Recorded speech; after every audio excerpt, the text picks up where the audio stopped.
Mga guys, no? So, ngayon guys, ay pupunta tayo sa Tim Hortons. May pasok tayo ngayon. So, 10:30. 10 to 3 yung pasok ko guys, no? So, ayan.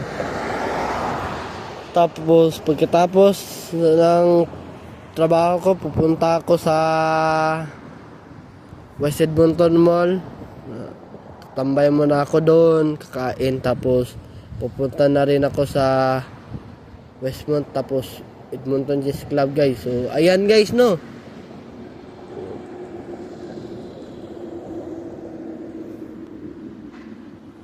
kailangan guys, manalo tayo ngayon.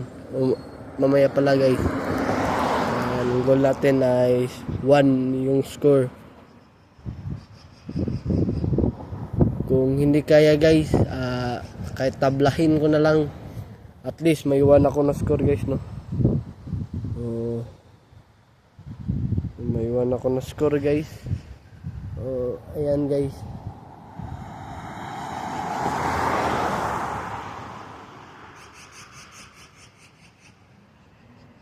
Iwan ko kung sino yung kalaban ko. Baka yung kalaban ko ay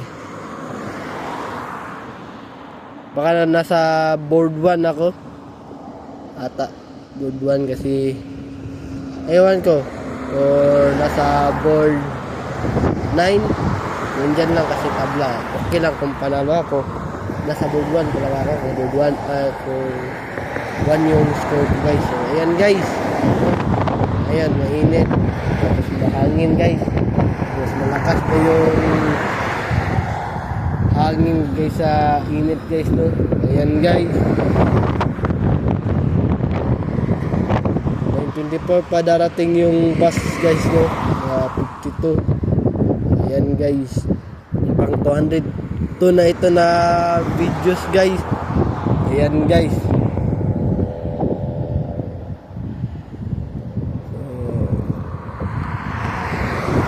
so far may 857 likes tayo guys, no.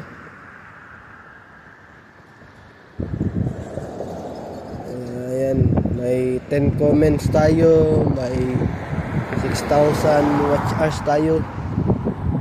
Ayan, okay lang yan. So, hindi ko pala, kala ko bas na eh. Ayan guys, no.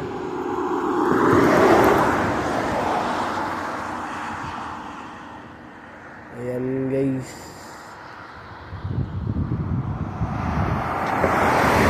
so dumbbell muna ako bago ako umalis. Ayan, araw-arawin ko talaga mag dumbbell kahit na yung katawan ko ay pagod, para yung katawan natin masanay na sa pag dumbbell guys. So yan kasi sabi ni Rendon Labrador eh, araw-araw dapat mag workout para lumaki. So sabi niya, kasi siya na-dumbbell siya, inaaraw-araw niya eh. So ayan guys, no. So may issue na naman tayo ngayon guys. So ang issue natin ay tungkol na Elias at yung manager niya. So ayan guys, binabash siya ng tao niya. So, hindi talaga natin yan maiwasan kapag sumikat na tayo. May basher talaga tayo guys, no. Ayan guys, kung sino pa yung mahirap, siya pa yung nangbabash. Siya pa yung nang mamaliit ng tao kasi ayaw niyang malamangan ganito. So, kawawa naman si Elias. Inisyo siya kasi sobrang sweet daw sila ng manager niya eh. Normal lang naman yan eh.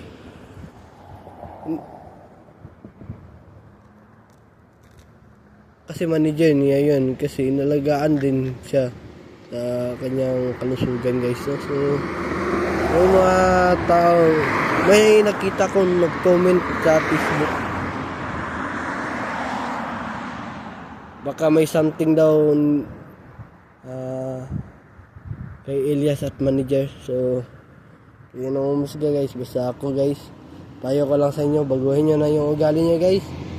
Huwag na kayong kupal guys, no? So, ayan guys. Huwag na kayong kupal guys.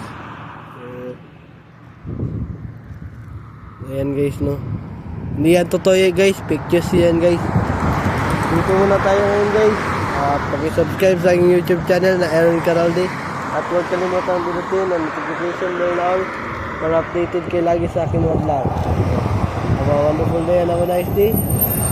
Keep safe and I'll see you for my next vlog. Peace out.